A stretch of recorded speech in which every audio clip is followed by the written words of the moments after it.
Добре, криптоентузијасти, денеска имаме доста интересни теми за разговор, со оглед на фактот дека имаме многу битни датуми кои што доаѓаат наскоро, нели, посебно за криптосветот, но пред да продолжиме, би сакал само една мала напомена, мала благодарност и гордост за тројцата членови на Левица од Велес. Може би знаете, може би не, но ова е еден од најлегендарните велешани.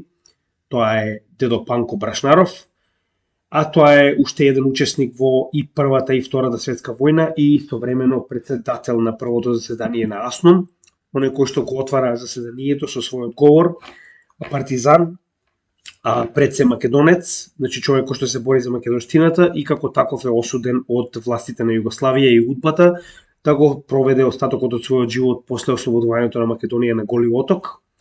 Со тоа што има една мала анегдота која што јас барем ќе кажувам на моите деца и внуци, кога го апсиле за последен пат на мало, кај нас барем за тоа се разговара доста, кога го изнесувале полицијата и го носеле во комбето, некој детенце го прашало: дедо Панко, зошто пак во полиција? И дедо Панко му рекол на детенцето: синко, по се изгледа пак сум мрчал многу гласно. Значи, секоја чест на дедото, значи ова е, како да кажам, идејата на македонштината, пак ќе кажам за оние кои што не им се допаѓа, слободно нека престанат да гледаат мојот канал, но без македонштина нема поента овој канал и без вакви иницијативи, без ваква борба за македонската идеја, нема логика на она што ние го правиме моментално. Така да секоја чест првенствено на Игор Смилев, кој што препоставуваме предводник на иницијативата, заедно со, нели, нормално, Димитар Абрашев и Маргица Урумова, кои се тројцата советници на Левица во Велес и воедно колеги Гемиджи. Секоја чест, уште еднаш ќе напоменам, значи, идејата на каналот е да се зголеми македонштината, да направиме еден за друг што можеме повеќе, за да успееме како во криптосветот, така и генерално како македонци во светот. Така да, уште еднаш секоја чест, јас лично се залагам за ваквата иницијатива. Значи, имаме пријатели во Хрватска кои што знаат точно каде се наоѓа гробот на дедо Панко и нормално ќе помогнат во едноставно спроведување на самата иницијатива. Генерално, доколку понатаму имаме некои други повеќе информации во однос на тоа, нели, како сето тоа ќе се одвива, дали е потребна финансиски помош или слично. Јас како лидер на каналот нормално ќе помогнам финансиски, а истото ќе го споделам и тоа доколку сакате да помогнете на оваа семакедонска идеја, да успееме да ги вратиме моштите на еден партизан, еден македонец пред се, назад во својата земја за која што ја дал, значи и својата младост и својот живот. Сега, на страна од делот за кој што навистина постои овој канал, тоа е македонштината, сега ќе се посветиме малку повеќе на економијата и на моменталните вести кои што се битни за тоа каде понатаму во овој криптопазар. Значи, она видео кој што го направивме во текот на петокот, ми се чини, четвртокот беше, се извинувам, е го ствари за да сватите колку големи случувања има моментално на голем економски план, кои што едноставно не ви даваат јасна ситуација за тоа што би очекувале понатаму. Значи, генерално јас и понатаму стојам на истата ситуација дека криптосекторот, посебно биткоин, се на позитивна траса на долг рок. Тоа не го менува фактот дека во непосредна иднина, значи имаме на некој начин доста пречки кои што моментално не помагаат во развивање на криптосферата сигурно. Така да, поради оваа причина, се обидов да ви објаснам колку е само комплексна оваа економска сфера во однос на сите макроекономски случувања кои што ги имаме, а посебно со оглед на фактот дека поголем дел од овие случувања кои што се случуваат моментално се невидени во последните 100 години. Што значи дека не може да се предвиди каков би бил исходот на ваквите случувања со оглед на фактот дека се случуваат прв пат во нашите животи, а второ во економија која што не е воопште ниту налик на онаја која што била пред, да речеме, 100 години, кога претходно имало воспоставување на резервна валута, укинување на златен стандард и слично. Така да, едноставно, колку и да се трудиме, не можеме јасно да предвидиме што понатаму со целата оваа ситуација. Но нормално, на дневна основа, на, да речеме, овие неделни анализи кои што ги правиме, ќе дадеме се од себе за да објасниме барем генерално како изгледа сликата и, нели, заедно како заедница едноставно да видиме како би било најпаметно да се движиме понатаму во оваа, како што можеме да видиме, доста интересна ситуација, доста интересна сфера. Сега, прво како што можеме да видиме, значи можеме да заклучиме дека ситуацијата со дет селингот, односно со задолжувањето на Америка, ќе биде решена. Да биеме реални. Они не можат да се дозволат во средина на прво колапс на нивната резервна валута, која што очигледно многу од државите ја престануваат да користат. Второ, се во не знам колку војни во светот замешани, како што нели уште од 40 година па наваки, ништо ново.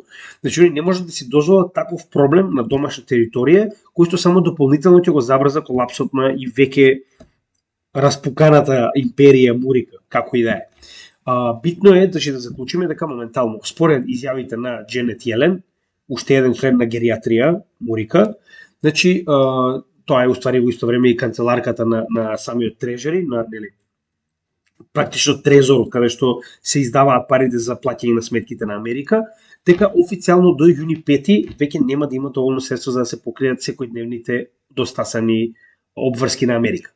Со тоа што веќе има уште денес најави дека се скоро нели стигнати до одлучување за да се зголеми овој 31,4 трилионски таван на задолжување на Америка и значи веќе дури има некои шпекулации дека наводно има и постигнато практично договор, нели, едноставно помеѓу нив, со тоа што сето ова треба прво да биде финализирано до детал, а второ, како што кажа и самите административно потребни се ден до два за да биде ставено на хартија и изгласано во Конгресот. Така да повторно ќе бидат потребни неколку денови. Поентата е што имаме знаци, значи од двете страни дека нели конечно се седнати и ќе го решат овој проблем.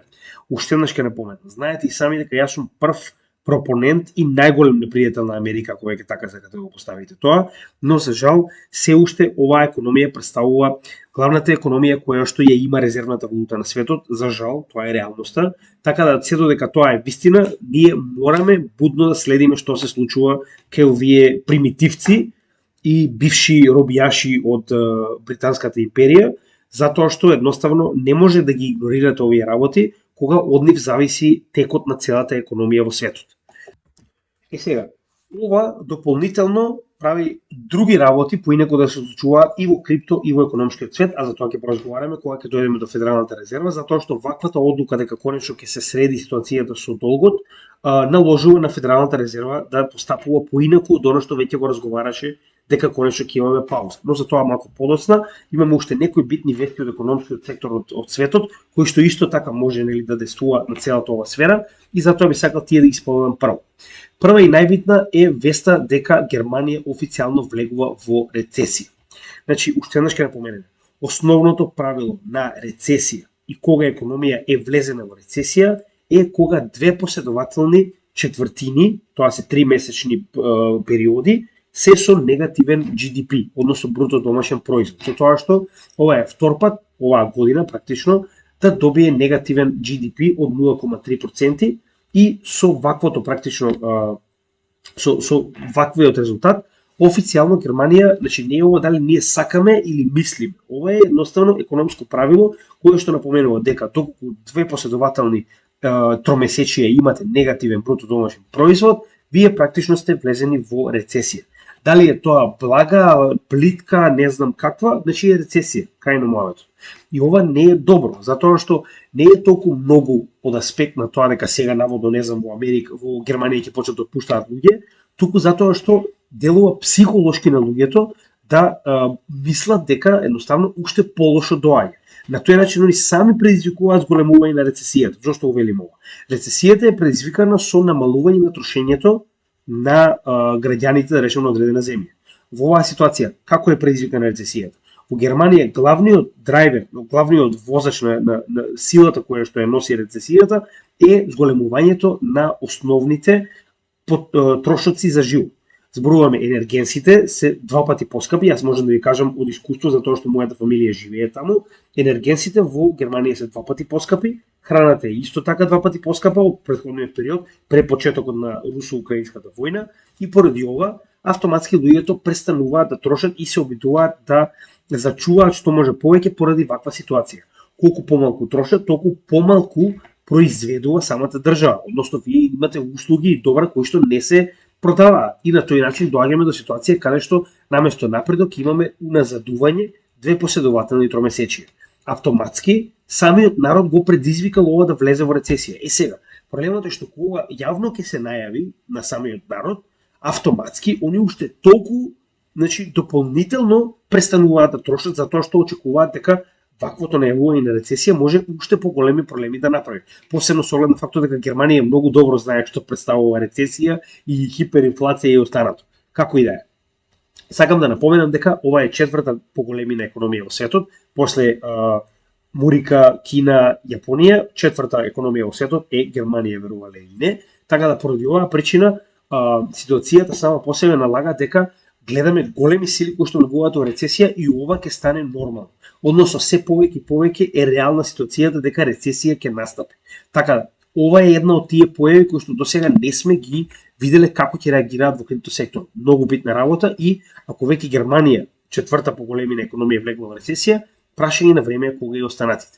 Сега малку позитивни вести, затоа што не се само негативни вести очигледно на пазарот, затоа и велам. Значи ние можеме да правиме кратка анализа од типот на оваа недела што го очекувале наредната. Но проблемот е што имаме толку многу големи случувања, значи најава на рецесија во четвртата поголемина економија во светот е проблем. Тоа е голема работа, затоа што наједнаш тоа нема да биде само страв за Германија, ќе биде страв и за останатите економии, затоа што ако четвртата поголемина економија влегува во рецесија, што да каже економијата во Шри-Ланка или во, не знам, Лаос, ме разбирате? Поради овие причини, тоа може да се прошири како страв низ светот, затоа и сакам да ви го напоменам. Така да, тоа е прв проблем со кој што се очуваме, ова е втор. Добра работа е тоа што на 1 јуни официјално се отвара криптопазарот во Хонг Конг, кој што ќе биде практично пазар на кој што активно ќе може да учествуваат сите кинези, без разлика дали се на Mainland China, проточно главната држава Кина, или пак Хонг Конг како нејзина, нас би ни било блиску, доколку би ја нарекле, да речеме, покрајна, така речено. Че како што имала, да речем, автономија самата Косово покрајна, така и Хонг Конг има автономија во склоп на Кина. Како и да е. Уште еднаш сакам да напоменам дека, иако се вели дека од 1 јуни официјално ќе може да се тргуваат големите, пак не заборавајте, големите криптотокени. Тоа е исто така многу битно. Значи тоа се две работи кои сакам да ги напоменем. Прво, легално ќе може да се тргуваат, да, но вие немате менувачници. Што значи дека сите овие менувачници од 1 јуни ќе мора да аплицираат на Хонконгската комисија за хартија од вредност и откако ќе аплицираат, треба да добијат лиценца за да може да отворат менувачница, за да може да понудат токени за трговија. И втора битна работа е тоа што нема да бидат дозволени секакви срања како Пепе и Шиба, туку станува збор само за големите крипто токени. Што јас искрено го одобрувам. Значи, иако може би е малку грубо, затоа што може би има мали проекти кои што се добри, но е сигурно, затоа што вие ако им дадете моментално на Polkadot, на ADA, на не знам, таков тип на Solana, еве дури и Solana ќе ги ставам, Ripple, не знам, VeChain, Avalanche, значи тоа се токени кои што веќе се докажале во оваа нишка и се генерално горе и доле сигурни. Така да, од овој аспект јас комплетно ја разбирам Кина кога не сака да дозволи секакви срања да бидат тргувани, затоа што пазарот во Кина е многу голем. Зборуваме за 1/6 од светот. 1/6 од светот може да купи многу работи, вклучувајќи и многу Пепе коини. Така да за ова ги разбирам и секоја чест. И тоа е исто така многу битна работа која што мораме да запазиме. Но верувам дека дури да не почне со трговија 1 јуни, верувам дека ова добро ќе се одрази на крипто секторот, буквално поради оној FOMO ефект. Доаѓа, ете, сите рекоа, бул маркетот ќе почне од исток, така да во наредните денови очекувам дека ќе имаме добар исход од ваквата вест, но нели останува да видиме, затоа што пак ќе кажам. Значи имате склоп на добри и лоши вести, во кои што во однос на тоа која е подобра или полоша, значи во тој правец ќе оди самиот пазар. Едноставно, моментално се движиме по сентимент, не се движиме по реален напредок, се движиме по сентимент, односно во однос на дали се луѓето поисплашени или помалку исплашени и така и купуваат. Така да битно е да видиме кој од овие вести ќе има по-позитивен или по-негативен ефект. Уште една битна работа. Дали вие сакате или не, тоа не е ваш проблем. Значи не е ни мој. Поентата е, тоа се случува. Значи уште еднаш ќе напомена, престанете да го гледате крипто светот како трибализација од типот на фудбал. Значи нема клубови, профит, крај на муавето. Овде сте за профит. Крипто секторот нуди профит. Ако го гледате како што треба и го гледате низ призмата на тоа што би можел да направам за да спечалам, е добро. Ако го гледате од типот на јас сум Ethereum, Ripple не чини, Јас сум Solana, Ethereum ќе падне, значи грешно го гледате. Само тоа ќе ви кажам. Ниту еден од овие проекти не му е гајле за вас. На крајот од денот секој од овие проекти се бори за своето место на пазарот, а дали вие ќе го искористите тоа да профитирате или не, ништо нема да смени, ништо. И уште еднаш сакам да напоменам на сите оние кои што кењаат, абе Ripple е централизиран, помага на банки и CBDC. Вака ќе ве прашам. Со вашите 200 или колку и да имате, и 2000, абе и 20.000 евра да имате, ќе смените нешто ако купите Ripple или не? Ништо нема да смените. Мислите дека ќе смените нешто во однос на воспоставување на CBDC или не? Ништо нема да смените. Така да, ако вие направите профит, може би подоцна со тој профит ќе бидете во ситуација да бидете звучно име, не знам, или да имате сила да смените нешто, но сега, пак ќе кажам, со вашите и моите 200 евра, ништо не можеме да смениме на пазарот, можеме да смениме во нашите животи. Така да на крајот престанете да гледате дали тоа бил Ripple и помагал во CBDC, или бил Ethereum, или бил ADA, кој што бил најдецентрализиран, не е битно. Битно е дали може да ви донесе профит. Секогаш размислувајте така на овој пазар, затоа што на крајот од денот овие случувања ќе се случат. Дали вие ќе направите профит или не, ако вие не направите, некој друг ќе направи во ваше име и тука ќе заврши се. Ripple и SEC моментално се очекува и тоа од целата јавност, затоа што знаете сами дека Джереми Хоган имаше канал исклучиво за Ripple SEC случајот, кој што го апдейтираше, да речем, еднаш месечно, со тоа што моментално и он кажува и оној кој што беше застапник на Ripple како трета страна во случајот, значи сите кажуваат, дури и Бред Гарлихаус, дека не станува збор за месеци, станува збор за недели до конечно донесување одлука во Ripple случајот. Значи ова не е финансиски совет. Ние планираме поради ваквите корекции кои што ги имаме на пазарот моментално да внесеме уште одредена сума во Ripple, затоа што очекуваме без разлика дали ќе биде позитивна или негативна summary judgment, значи она пресуда која што чекаме толку време, ние очекуваме големи работи од овој проект. Овој проект веќе излезе од Америка. Тоа е оно што сакам да ви го кажам. Доста трибализација. Значи Ripple веќе замина. Он се наоѓа во сите држави во светот. Значи он го отвара на 1 јуни пазарот во Хонг Конг. Само толку треба да знаете за него.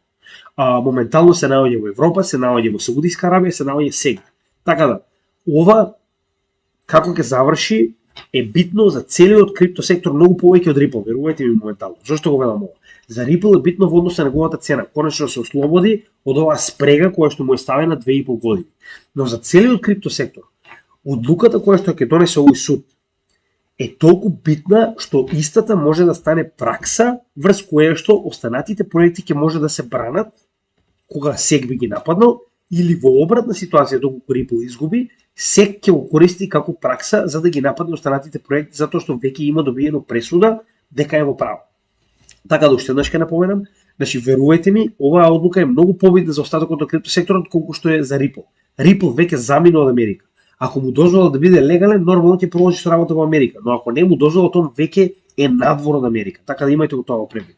Оваа одлука ќе биде голема, со оглед на фактот дека заем, уште еднаш ќе напоменам, значи имаме два аспекти. Првата е дека моментално се донесе одлука за мејловите на Hinman, кои што очигледно има многу негативни последици по Комисијата за хартија од вредност доколку бидат обелоденети. Сме разговарале милион пати, знаете зашто зборуваме, доколку не, погледнете, имаме посебно видео за Ripple каде што објаснуваме се, со тоа што јас верувам дека ваквото одложување до 13 јуни е со причина, односно верувам дека моментално прави се што може за да не се обелоденат овие мејлови, затоа што истите може да предизвикаат голем проблем и не само тоа.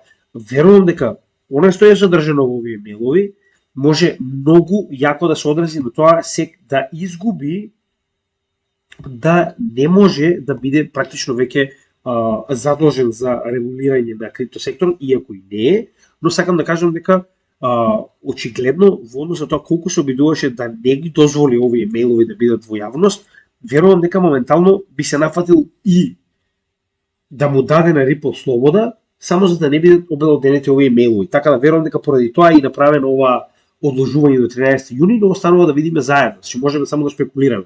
Пак ќе кажам, јас верувам во идејата на Ripple поради тоа што истиот веќе има многу опширно дејство низ крипто секторот, па и низ економскиот сектор, со оглед на фактот дека е веќе активно вклучен во многу CBDCs и веќе направи платформа за CBDCs Значи бескрајно е колку моментално е на секаде Ripple, така да поради тоа ние и понатаму ќе внесеме затоа што ова може само дополнително да забрзи цената на Ripple, би сакал да има многу подобра куповна Ripple цена, затоа што сега моментално на 47 центи потенцијална победа може да го доведе дупло веднаш. Но нели, не можам да шпекулирам, не сакам нели такви работи затоа што на крајот од денот некои луѓе може да купат и после ја да бидам крив. Јас ви кажувам што правам јас со моите пари и зошто го правам тоа. На вас останува секогаш сами да одлучите што понатаму ќе правите во целата оваа ситуација, затоа што вие сте единствено задолжени за ризикот на вашето портфолио. Сега, значи тоа е исто така многу битна работа, ова се некои основни работи кои сакам да исполнам со вас пред да влеземе во главната работа. Главната работа во оваа ситуација повторно ќе биде одлуката на Федералната резерва. Зошто го велам ова? Погледнете го DXY индексот. Значи вредноста на доларот моментално експлодираше буквално поради ова. Значи експлодираше баш поради истата таа ситуација, затоа што и понатаму Федералната резерва продолжува со rate hikes. Колку повеќе rate hikes, толку повеќе се дава на некој начин сила на самиот долар. Многу пати сме го објаснувале ова сега, нема да напоминуваме повторно, само уште еднаш на кратко ќе кажеме дека идејата на rate hike е да ја намали количината на долари на пазарот. Колку помалку одредено добро се наоѓа на пазарот, толку повеќе се зголемува неговата вредност. Со тоа што овој памп кој што моментално се случи, што мене не ми јасен, јас очекував дека истиот ќе падне, нема да зголеми со оглед на фактот дека се очекува дефолт на државата, значи проби надвор од овој триаголник кој што го градевме уште од првиот пат кој што започна уште во 2022 октомври. Така да, значи гледате овој моментално триаголник кој што е оформен со овие две дна и оваа линија која што беше тренд линија воспоставена од оваа М формација овде, значи ние дојдевме до ситуација истата да биде пробиена поради, јас пак ќе кажам, не можам да разберам од каде толку сила најде доларот секоја чест, затоа што јас очекував дека ќе биде во обратна насока. Но значи тоа е главната идеја, затоа што пак ќе напоменеме, ако го додадеме биткоин на целата оваа ситуација, можеме да видиме дека падот на биткоин, посебно во овој последен период, кој ќе зборуваме на дневно ниво, се должи затоа што првенствено неговиот опонент, значи тоа е доларот, во кој што практично ние и сметаме вредноста на биткоин моментално, е во голем раст. Но за тоа малку подоцна, само да се вратиме на ситуацијата од оно што очекуваме, значи имаме неколку битни датуми кои што буквално само што не дошле до нас. Кажавме 1 јуни, со оглед на фактот дека се отвара пазарот во Кина. Потоа, официјално, значи 6 јуни требаше да биде обелоденување на Хинман мейловите, сега е 13, така да ако веќе се договараат за потенцијално завршување на овој случај со спогодба, тоа може да се случи дури и пред 13 јуни, значи пак не можам да шпекулирам, но која е идејава на зголемување на датумот ако не правите нешто во позадина во однос на меѓусебни односи како нели Ripple SEC. Следна битна работа е во оваа ситуација, сега веќе разговараме за rate hikes, значи прво на 1 јуни, тоест извинувам, на 2 јуни ќе добиеме employment situation за мај, каде што ќе можеме да видиме дали во мај се зголемила или намалила вработеноста во Америка. Многу битна работа, зошто? Затоа што знаете и сами дека Федералната резерва во однос на одлуките дали понатаму ќе продолжи со rate hikes, односно со зголемување на цената на капитал, значи каматата која што вие практично треба да платите за позајмените средства директно од Федералната резерва, која што во наши услови би била централна банка, само таму се вика малку поинаку. Значи во оваа ситуација првата задача е тоа, регулирање на инфлацијата преку овој тип на rate hikes и преку практично располагање со средства да го зголемат или намалат количеството на долари на пазар. Додека втората главна битна работа која што ја прави Федералната резерва представува, многу пати до сега сме кажале, задржување на невработеноста под 4%. Со тоа што и во едната и во другата ситуација Федералната резерва има одредени нивоа до кои што може да оди. Каде што инфлацијата, нивото на кое што треба да се задржи инфлацијата за да биде нормална е 2%, тоа е општо прифатено ниво и се под 2 е одлично, додека обратно имаме ситуација во која што невработеноста треба да биде под 4% од вкупното работоспособно население во Америка, се на тоа представува проблем. Значи, во оваа ситуација представува ситуација во која што веќе имаме потенцијална криза. Со тоа што моментално гледаме дека уште од летото претходната година ние сме во ситуација во која што невработеноста во Америка е на рекордно ниво.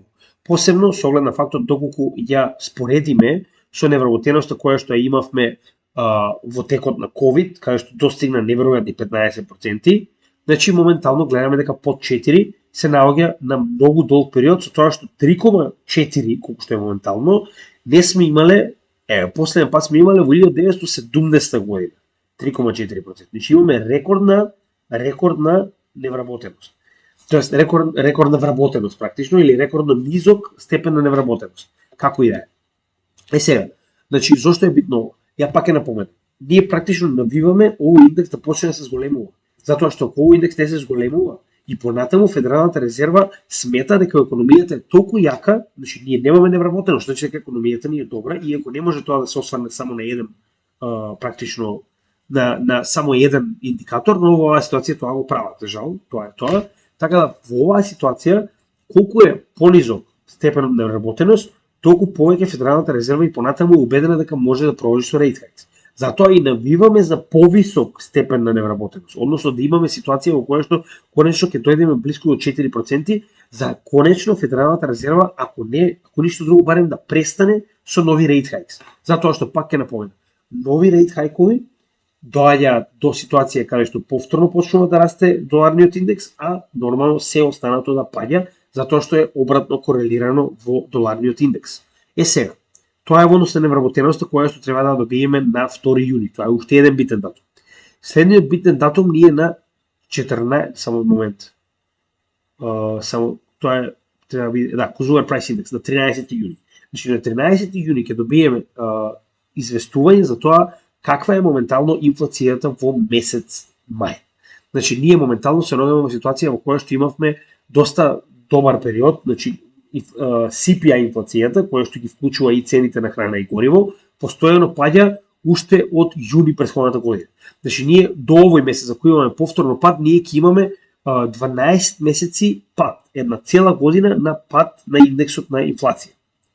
Зборуваме за оној кој што е практично вклучувајќи ги храната и горивото. Додека гледано од core индексот, гледаме дека имаме многу поинаква слика, но затоа и кажуваме дека во некои други сектори, за разлика од храната и горивото, кои што се многу нестабилни, очигледно многу полесно се намалува индексот на инфлација, во други сектори гледаме дека тоа не е така лесно. Затоа и видовме дека во последниве 4 месеци кор инфлацијата, која што не ги вклучува цените и услугите на горива и храна, значи ние практично 4 месеци се движиме во место. Уште од јануари ние сме 5,6, 5,5, 5,6, 5,5, што значи дека во оваа ситуација ќе биде многу потешко да се симне кор инфлацијата доле, што е уствари една од главните проблеми на Федералната резерва моментално. Значи, вака изгледа моментално CPI инфлацијата, која што е 4,9, значи се приближуваме полека до 2, но уште една битна работа е тоа што овие последни неколку проценти се најпроблематични. Затоа што тоа се тие реално веќе, како што они го нарекуваат тоа entrenched inflation, односно у наше би било инфлацијата е влезена во ров. Значи едноставно многу е тешко да се останат овие последни неколку проценти на инфлација, а посебно кога станува збор за кор инфлацијата, која што гледаме дека стагнира. Значи не се намалува толку колку што ние би сакале. Така да поради оваа причина стравот на Федералната резерва постојано ќе повторува, значи тоа е многу битно. Дека ќе дојде до ситуација во која што ќе се повтори ситуацијата од 70-тите и 80-тите, каде што Пол Волкер, тогашниот председател на Федералната резерва, ја прави грешката многу порано да престане со rate hikes и да ги намали и да почне повторно со quantitative easing, односно повторно со принтање на нова количина на пари, што значи дека наместо да се сигне на нормално ниво, инфлацијата пораснала уште повеќе од претходниот пат. Така да поради оваа причина моментално се обидуваат дури ако треба да уништат дел од економијата, само да не дозволат инфлацијата да излезе од контрола и да добие втор врв. Сега, дали тоа ќе случи или не останува да видиме, но проблемот е што мороните во Федералната резерва веќе разговараат активно дека треба да се зголеми повторно за 0,25%. Ако се сеќавате на претходната пресконференција која што имаше уште еден представник на геријатрија, значи Джером Пауел, кажа дека проблемот во оваа ситуација е тоа што они не се сигурни дали треба да направат пауза или пак треба конечно да дали треба да направат пауза или треба повторно да зголемат за 0,25%. Проблемот е што Ваквото зголемување што они моментално го прават, во кратки црти, да не ја навлегуваме повторно во детали, многу подоцна ќе ги даде своите резултати, кои што првенствено нормално идејата е да ја намали инфлацијата, но во исто време за жал, нема само да ја намали инфлацијата, туку ќе делува многу и на економијата и на неизин пат.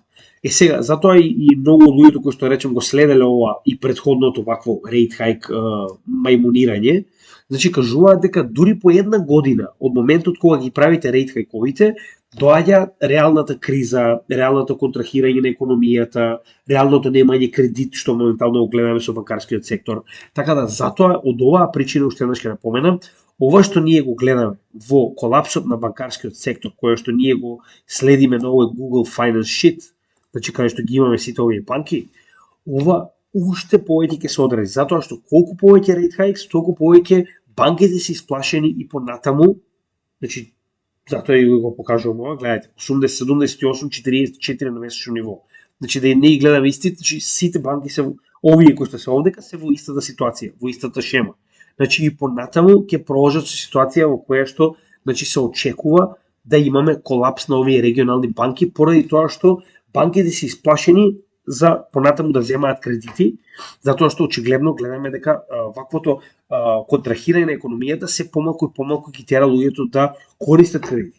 Уште повеќе банките, значи ова го имаме објаснувано во глобала, значи во не знам колку сати, така да сега на кратко само сакам да кажам дека директно ваквите рейт кои што се повеќе и повеќе се ставаат, делуваат на банкарскиот сектор. Затоа и они кажуваат дека еден од главните стравови е дека ќе дојде до кредит кранч, односно ситуација во која што банките минимално даваат кредити, што значи дека вие немате циркулација на кешот во економијата.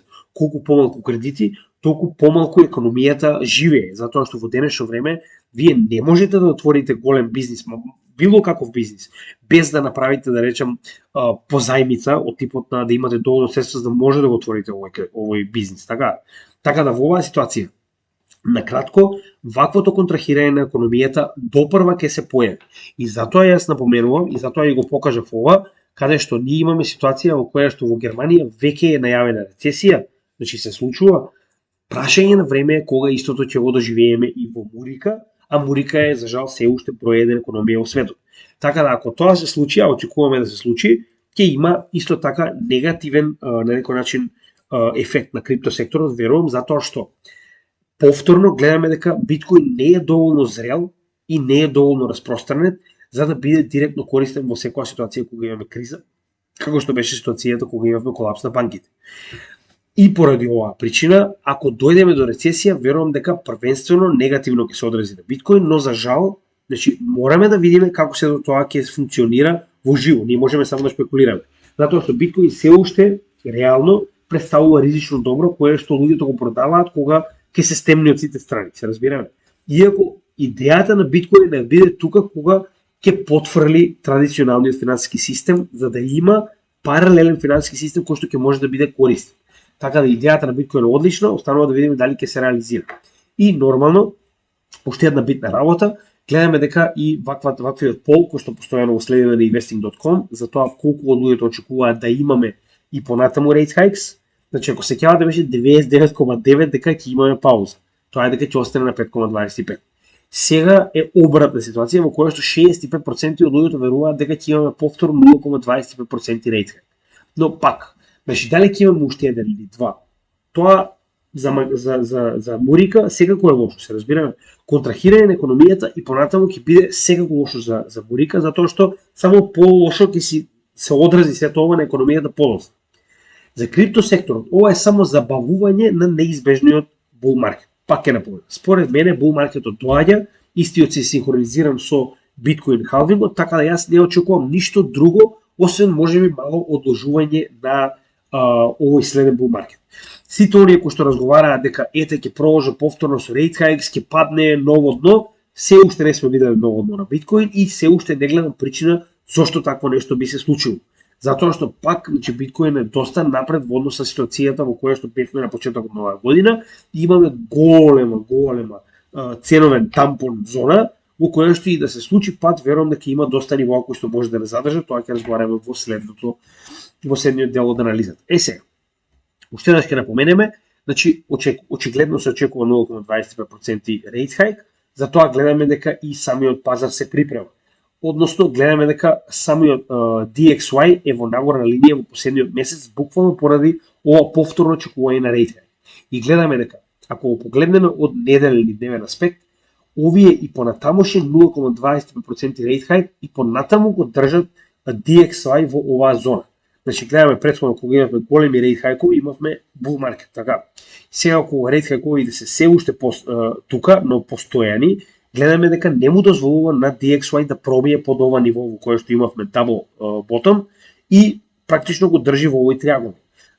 Верувате ми, моментално, јас сум убеден дека rate hike-овите се главната движечка сила на DXY да не направи ново дно и да продолжи во овој bear market, но повторно ќе напоменам, ова е добро затоа што ни дава повеќе време да акумулирам. Не знам за вас, јас би сакал на ова ниво да акумулирам уште некое време, колку што може повеќе, со цел да имам многу подобри торби кога ќе дојде моментот за следен bull market. Пак, не е финансиски совет, но ова е што јас размислувам. Сега, гледано од месечен аспект, гледаме дека и понатаму имаме многу голем простор за паѓање на DXY, затоа што можеме да видиме дека беше многу оверсолд, значи такво нешто сме виделе последен пат во 2002 година, не, 2015, тоа е еден од претходните bull маркети, со тоа што ваквиот оверсолд кој што го имавме на RSI од 79, моментално се коригираше до 50 и гледаме дека моментално се држи на тоа ниво, додека сток RSI доби практично дно негде околу 6.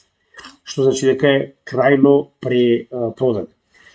Со тоа што гледаме дека и VWAP се коригираше малку нагоре, тоа се извинувам, но гледаме дека MACD се уште не е дошол до нулата, а знаете и сами дека MACD може уште многу подлабоко под нулата да помине, кога веќе станува збор за практично bear market, како што е овој во 2020 година, кога беше ситуацијата со bull маркетот во биткоин.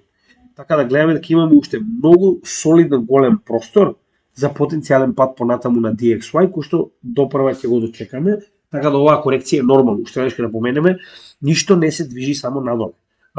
Нормални се корекции последователни, кога веќе сме направиле врв, истото и кога сме направиле дно, нормално. Значи не може само нагоре или само надолу се движи. Со тоа што гледаме дека главната формација во која што моментално се движи DXY е овој триаголник, кој што моментално се уште не сме го завршиле месецот, но за жал изгледа дека свеќата е над оваа тренд линија, и ако заврши над оваа тренд линија би очекувале уште поголемо движење нагоре, но ова веќе многу зависи од фундаменталната анализа, од вестите кои што ќе ги добиеме на почетокот на неделата.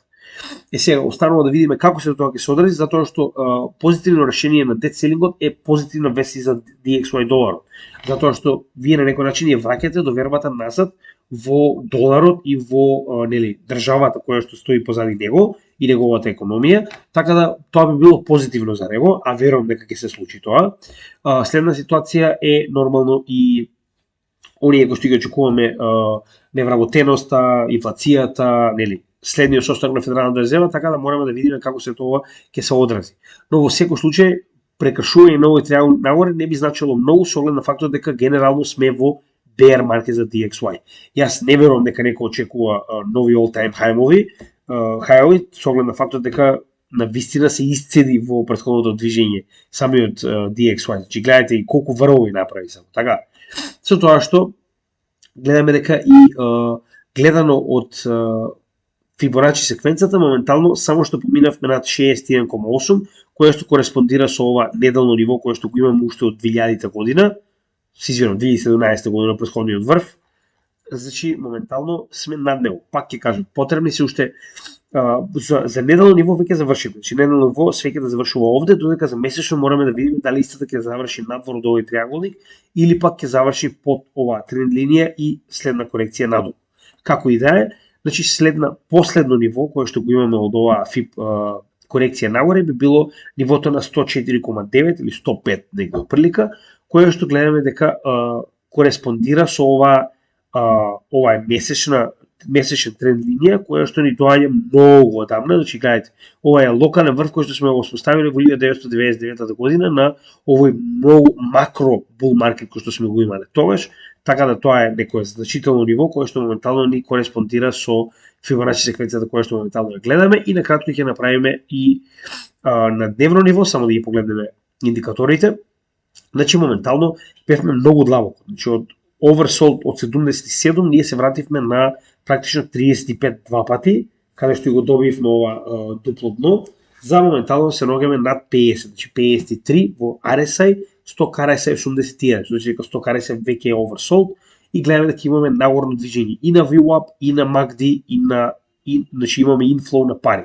Зелениот бран, со тоа што на неделно ниво чартот е доста добар. Значи покажува дека и понатаму истиот има солидна сила за движење нагоре, но пак ќе кажам, секогаш тргаме од помалите па се движиме нагоре, со цел да видиме на помалите значи чартови како изгледа индикаторите посебно и дали истите се oversold, затоа што најчесто промената се случува прво на помалите таймфреймови, значи временски да речем интервали, па потоа се префрла на големите.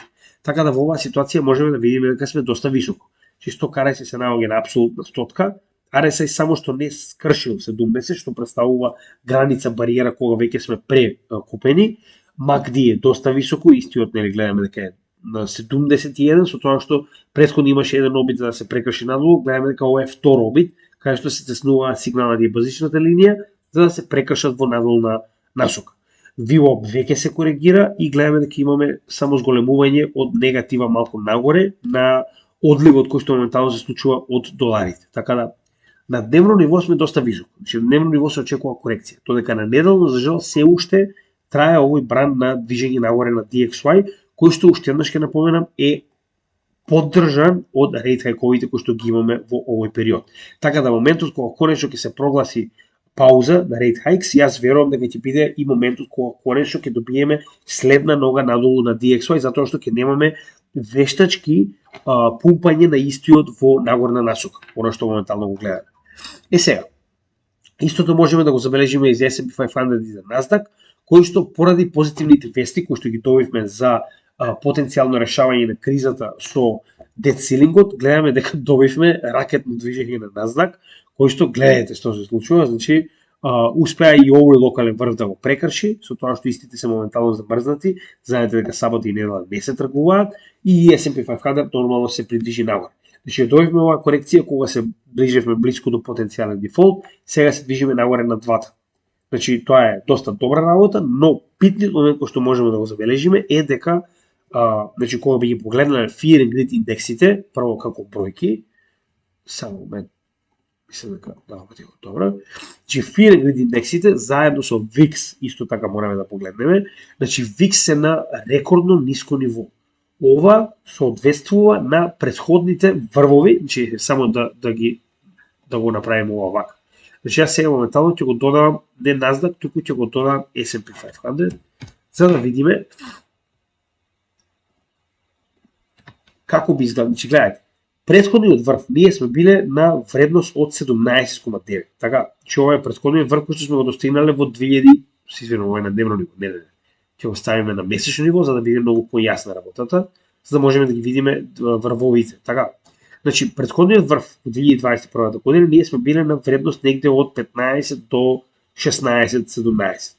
Што соодветствува со грид или максимален грид, односно максимална скржавост на пазарот, каде што е време за корекција. Така. Истото можеме како што кажеме да го погледнеме на VIX, затоа што VIX представува своевидно противтежа на Fear and Greed индексот кој што уствари се води според овој VIX индекс, каде што 30 представува максимален страх, 21 представува неутрална зона, каде што се под 21 ни представува грид, каде што и се наоѓаме веќе долго време. Че ние се наоѓаме 3 месеци практично во овој грид период, каде што време е да добиеме корекција. Со тоа што ова дополнително би значило и така речено dead cat bounce, ова што моментално гледаме овдека. Ако се водиме според самите индекси, на тоа нели кога сме направиле претходно врв, колку била вредноста на овој индекс кога сме го направиле врвот, ова би било така речено dead cat bounce на S&P 500 пред следна нога надолу. Значи тоа ни го покажува Fear and Greed индексот. Додека гледано од аспект на крипто, значи во крипто имаме многу поинаква ситуација, каде што имаме многу подлабока корекција, значи додека DXY, извинете, додека Nasdaq и S&P 500 прават нови локални врвови, значи биткоин и останатите или криптовалути не се во најдобра форма. Затоа и сме на неутрална вредност, која што е задржана во целиот овој месец. Сега, главната работа нормално, која што треба и понатаму да анализираме, секогаш прво е биткоин, кој што во оваа ситуација пак е напоменам против тежа на биткоин, знаеме дека во моментов и понатаму нормално ќе биде DXY, кој што гледаме дека на дневно ниво истиот напредува, додека во исто време биткоин паѓа. Значи тоа е основната анализа која што секогаш ни покажува дека се додека DXY понатаму има причини да расте, а тоа се нели rate hikes, биткоин ќе прави корекција. Со тоа што пак многу е битно да не забораваме дека на месечно ниво биткоин направи огромна корекција од 4 последователни месеци во кои што имаме, значи огромен памп од претходното дно.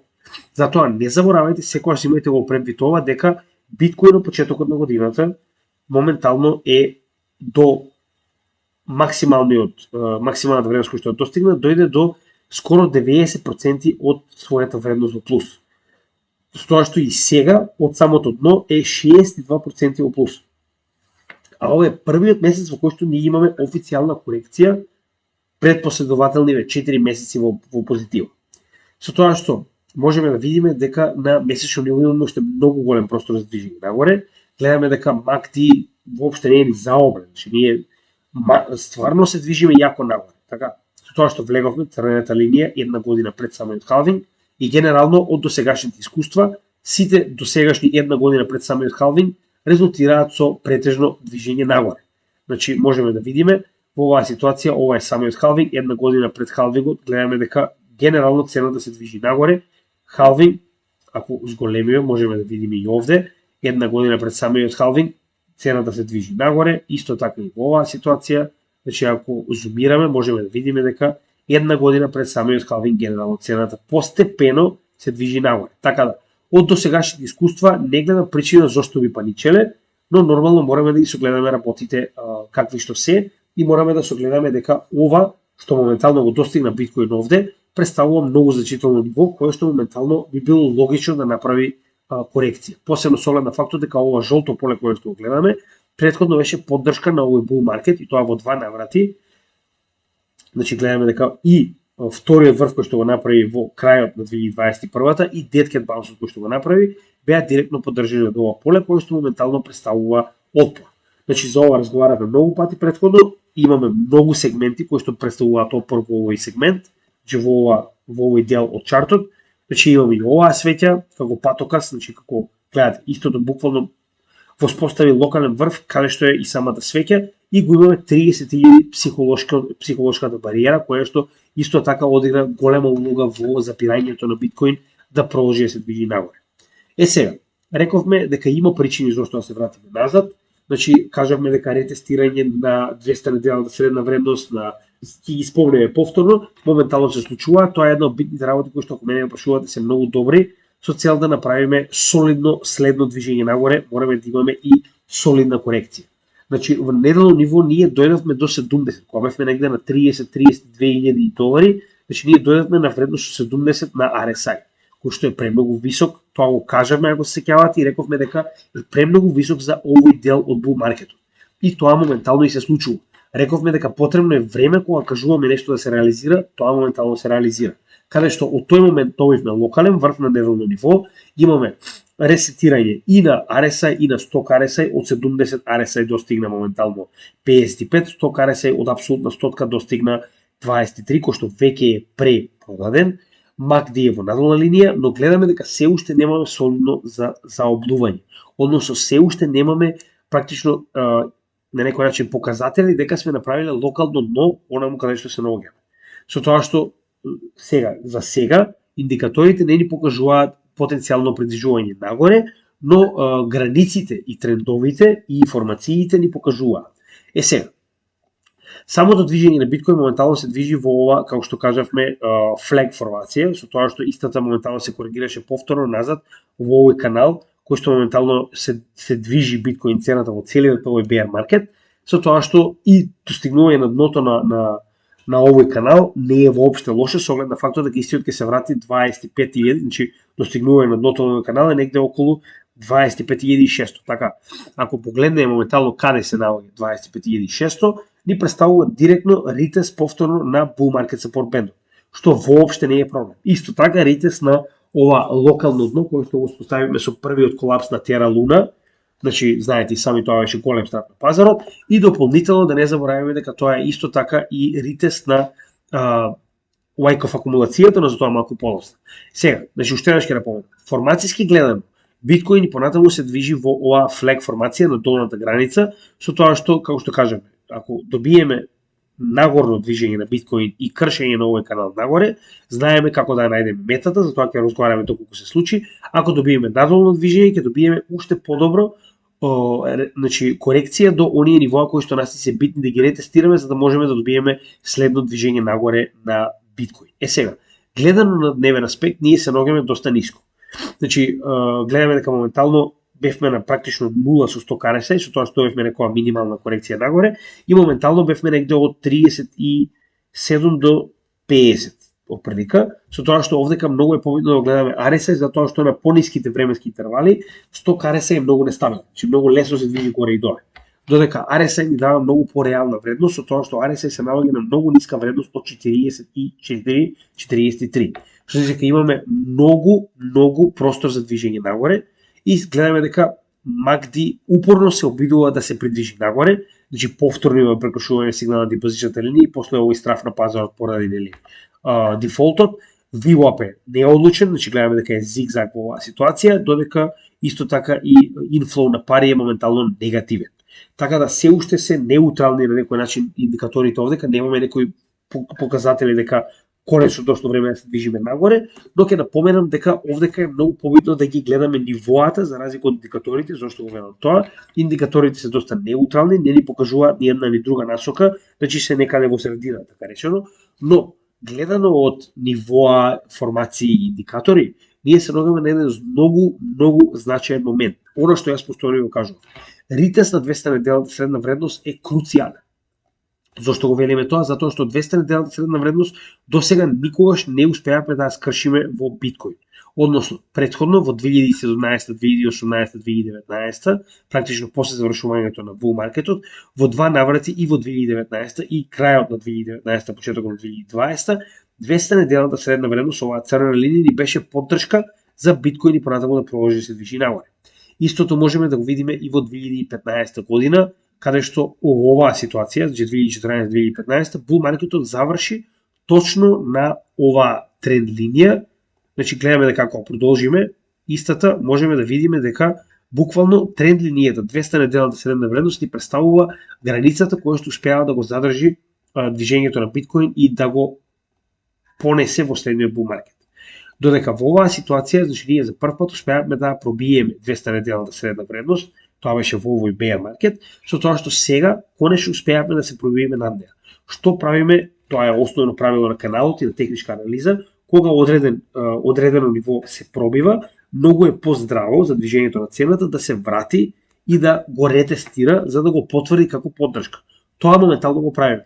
Значи ние имаме 3 последователни недели во кои што ние го ретестираме ова ниво и не успеавме да го скршиме, тоа е 200 неделна средна вредност, за да можеме понатаму да имаме следен скок. Останува да видиме дали ќе успееме да се држиме на истата, но и да не успееме. Ова е оно што ви го кажувам.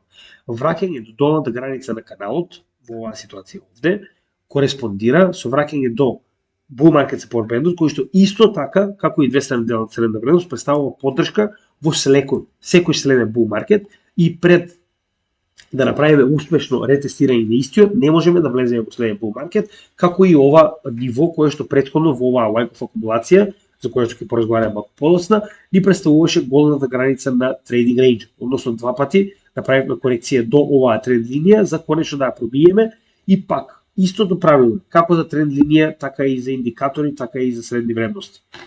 Да ја пробиеме и направиме ритест на истата пред да почнеме да се движиме нагоре, за истата да ја свртиме во поддршка. Така да сето оно што ние го зборуваме месец дена, 2 месеци наназад, сега се случува. Само што кога вие го согледувате високите индикатори, моментално премногу брзо напредување на цената на биткоин, тоа моментално негативно се одразува затоа што вие губите на пазарот, разбираме? Сите ве гледаат како, зошто сега збориш, нели се движиме во следен bull market? Да, но мораме да имаме корекција. Очигледно не се само тие индикатори, исто така имаме и ова голем канал во кој се движи целата цена на биткоин. До сега гледаме дека се наоѓаме на долната граница, ритест на овој канал после неговото пробивање нагоре е нормален. Истото моментално можеме да го видиме и во 2015 година, каде што сме се пробиле нагоре, сме направили 1-2 ритеста пред да продолжиме нагоре други трет.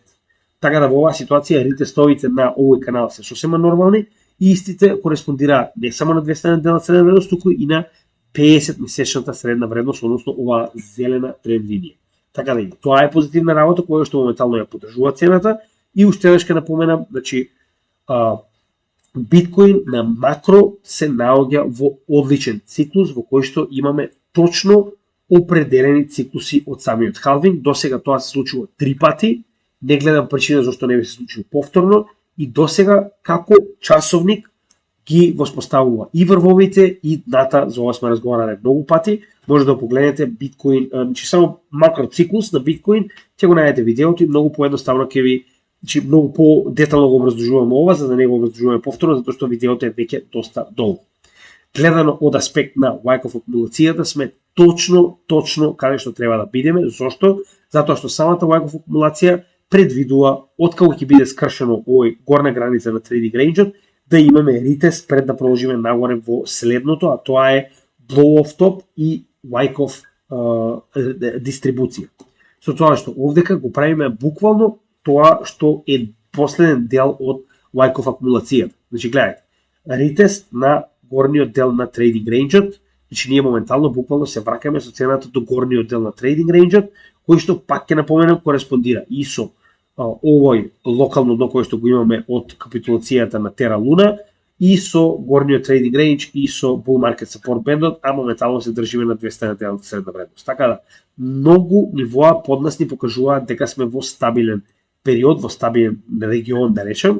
Сега, тоа е во однос на техничка анализа. Значи, генерално техничката анализа е таа, само ја потврдуваме затоа што многу од луѓето на некој начин им се потребни овие да им биде потврдено со цел да не се плашат за тоа каде се наоѓа. Значи, макро анализата на биткоин е најјасниот момент кој што може да ви каже каде се наоѓа. Дополнително имаме уште некои интересни индикатори кои што сакам да ги споменам со вас. Значи, број на активни адреси. Гледаме дека бројот на активни адреси уште од почетокот на создавањето на биткоин, значи овдека иако не е од самиот почеток 2009 година, значи негде средината 2010 почнале да собираат податоци, гледаме дека бројот на активни адреси постојано се зголемува како тренд. Значи, иако имаме корекции од типот на секој врв има 9, може би не од 2013, но 2017 гледаме многу активни адреси, 2020, 2021 исто така, но генерално трендот гледаме дека постојано е во нагорен план. Истата ситуација можеме да видиме и сега, дека без разлика на тоа дали ние сме биле во bear market, гледаме дека долните вредности на овие активни адреси се повисоки и повисоки. Така да, гледаме дека се повеќе и повеќе учесници влегуваат во крипто сектор. Тоа е оно што треба да го заклучиме од овој чарт и тоа нема да престане, ќе продолжи и понатаму. Следна битна работа, уште еднаш ќе напоменам, значи гледајќи го Rainbow чартот, кој што е уствари Фибоначи секвенца на целото постоење на биткоин, ни покажува дека моментално се наоѓаме на најниските нивоа на Фибоначи секвенцата, каде што историски досега било најдобро време да се акумулира и да се купува. Затоа јас ви кажам, че гледате, во 2015 до 2016 година, ние цела една година сме се наоѓале на долната граница на Rainbow чартот. Така, овдека, иако сме имале раст, значи сме се вратиле и сме ја ретестирале, во оваа ситуација, како што се кават, ние веќе напоменавме дека многу повеќе моментално е bear market наликува на оној од 2015-2016 година, каде што гледате дека поголемиот дел од оваа една година ние се наоѓаме на долната граница на овој акумулационен период. Со тоа што тоа е добро, затоа што постојано цената расте.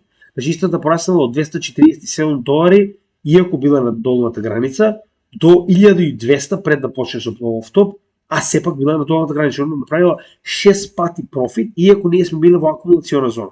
Плюс, да не забораваме најдобро профит кога ќе имате blow-off top. Така. Затоа и сакам да ви кажам, значи, ова што се наоѓаме на долната граница на Rainbow Chart-от мене не ме разочарува. Мене само ми дава и понатаму надеж дека уште повеќе ќе можам да купам во овој акумулационен дел. Сега ова се некои интересни индикатори кои што не сме спомнали некое време, R-hodl ratio, каде што се земени различни временски зони на држење на новчаниците, на биткоин во новчаниците, и значи колку подолго вие практично не го продавате биткоин, толку повеќе овој индекс се качува нагоре и колку побрзо се движи практично овој биткоин од еден во друг голем, значи колку повеќе се тргува, толку овој индекс се движи надолу. Нормално гледаме дека ова исто така кореспондира и со врвови и зошто е тоа така? Затоа што многу повеќе имаме активни адреси и активно практично трейдање на биткоин кога се наоѓаме на самото дно, затоа што луѓето акумулираат, и обратно многу луѓето чекаат кога ќе дојдеме на самиот врв, затоа и гледаме дека R-hodl wave-от е многу висок и влегува во ова црвено поле на вредност, каде што се наоѓаме на апсолутен врв. Така да во оваа ситуација значи ние само што излеговме од апсолутното дно, каде што значи најактивно се тргувал досега биткоин, со тоа што гледаме дека се уште сме релативно ниско. Значи иако се движиме нагоре, гледаме дека се уште доста многу биткоин влегува од една во друга адреса, значи многу доста е тргува. Со тоа што гледаме дека постепено, иако се наоѓаме блиску до ова зелено поле, каде што највеќе се тргува биткоин, тоа не го менува фактот дека се повеќе и повеќе, значи гледаме ефективно од 27 декември до сега, се повеќе и повеќе луѓето го задржуваат биткоин во својот wallet, односно се повеќе вредноста се качува нагоре. Истото може да го потврдиме и од 10 years hodl wave-от, кој што е исто така интересен момент, каде што гледаме дека се повеќе и повеќе постојат луѓе кои што не продале биткоин од својот новчаник повеќе од 10 години. Значи гледате, моментално околу 15% од скупната количина на новчаниците на биткоин не продале биткоин во последните 10 години. Тоа е многу битна работа. Гледаме дека без разлика дали било дно, дали бил врв, значи и понатаму ваквото зголемување на овие новчаници кои што имаат повеќе од 10 години биткоин без да го продадат, се зголемува. Тоа значи дека генерално овдека на брз план се наоѓаме во добар терк, каде што се повеќе и повеќе луѓето го чуваат биткоин во своите портфолија и не го продаваат, додека на макроплан е уште подобро. Гледаме дека во последните, да речеме, од моментот кога почнале да го следат тоа е негде крајот на 2018 bear маркетот, значи во тој момент 2018 па до сега, значи постојат новчаници кои што 10 години не продале од своето портфолио. Така да тоа е многу битна работа. MVRV score, тоа е undervalued и overvalued, односно ова е практично пресметување на тоа кога цената, во однос на тоа во кој период се наоѓа биткоин, е прескапа или преевтина во однос на тоа, како, гледаме, market cap ја гледате самата раменка, сега да не влегуваме во решавање на истата.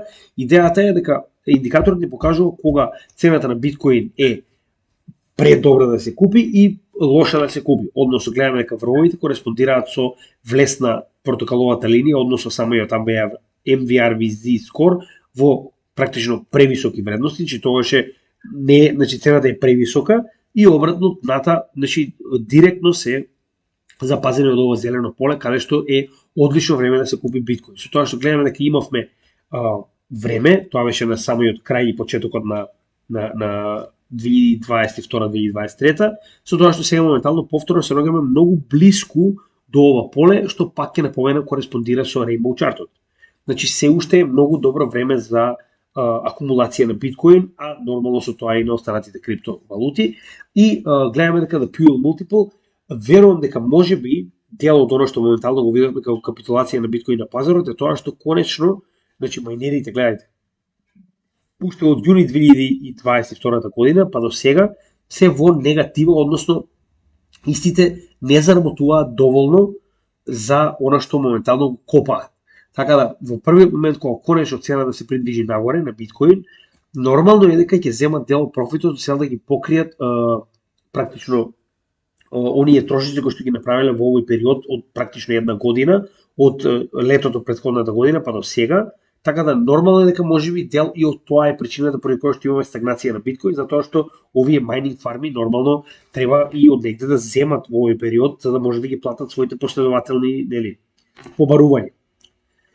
И нормално овде сакам да ви кажам дека како и претходно исто гледаме дека net unrealized profit loss NUPL, значи гледаме дека и понатаму се наоѓаме на многу добро ниво каде што ова е само најава на следниот bull market.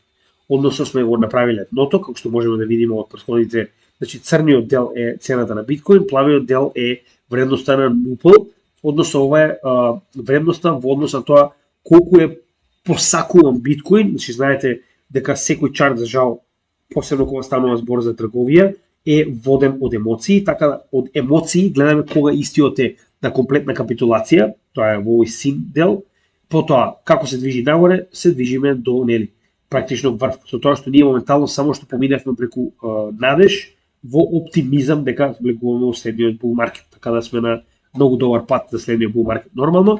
И уште еднаш сакам да го напоменам ова, нели, кој што спомнавме претходниот пат, дека се повеќе и повеќе луѓе купуваат биткоин. Значи официјално имаме 1.000.079 новчаници кои што држат повеќе од 1 биткоин.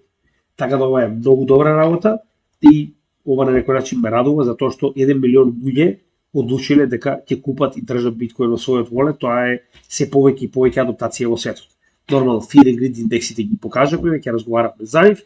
И за крај, како и секогаш, сакам да напоменам дека се наоѓаме на само една година пред халвингот. Сега е одлично време и за едукација, и за финансирање, и за едноставно да видите дали вие сакате да бидете или не дел од овој сектор.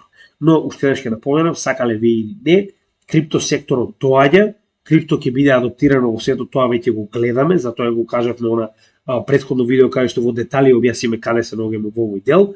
Само сакам да напоменам дека до сега самиот биткоин циклус не подклекнал, значи не разочарал и затоа и понатаму го следиме истиот.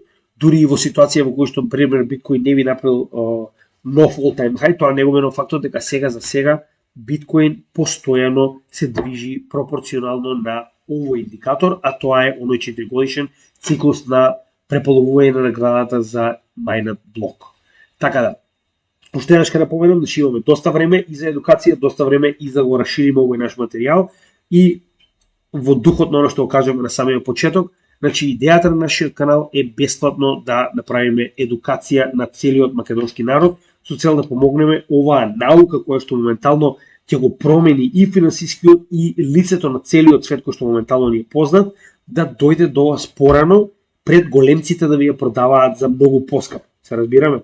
Значи затоа и ние жртвуваме дел од нашето време со цел да го дадеме ова бесплатно на луѓето кои што им е највеќе потребно, посебно оние кои што имаат бариера да не знаат друг јазик и да може да проследат оваа бесплатна материја која што ја има во изобилство, доколку само имате познавање од англиски јазик, но за жал не е тоа така за останатите кои што не познаваат друг јазик. Затоа и жртвуваме дел од нашето време, затоа што македонскиот народ секогаш бил последното дупче на кавалчето, за жал, и секогаш бил последниот кој што бенефитира од вакво нешто, односно од вакви промени во светот.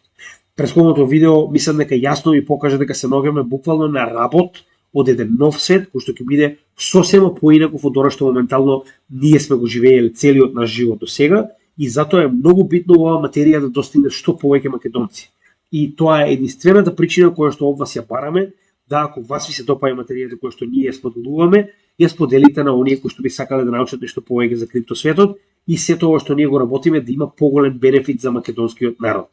Значи многу од оние кои што ни даваат комплименти, ќе го кажам уште еднаш истото, оно што и овој дедо на слика го кажал, значи само македонец може да помогне на македонец. Ако едни на други не си помогнеме, никој нема да ни помогне. Мислам дека историјата тоа не научила, почнувајќи од нашите соседи, па потоа и од големите сили исток и запад, дека никој не мисли добро на македонецот, освен самите ние помеѓу себе. Така да уште еднаш ќе напоменам, ова жртвувано време е направено само за да помогнеме на македонскиот народ. Ние немаме никаков бенефит од овој канал и единствениот бенефит ќе биде доколку успееме било кој од оние кои што имаат потреба од ова, успеат да го искористат и направат профит во следниот bull market. Затоа, единствено што барам од вас, пак ќе напоменам, е бидете македонци. Значи, ако ние сме гемичи за вас, вие бидете гемичи за некој друг и помогнете на оние кои што им е најпотребно. Така да ви благодарам, имајте добар ден и се гледаме во следното видео. Поздрав од Крипто Гемиџија. Живее Македонија!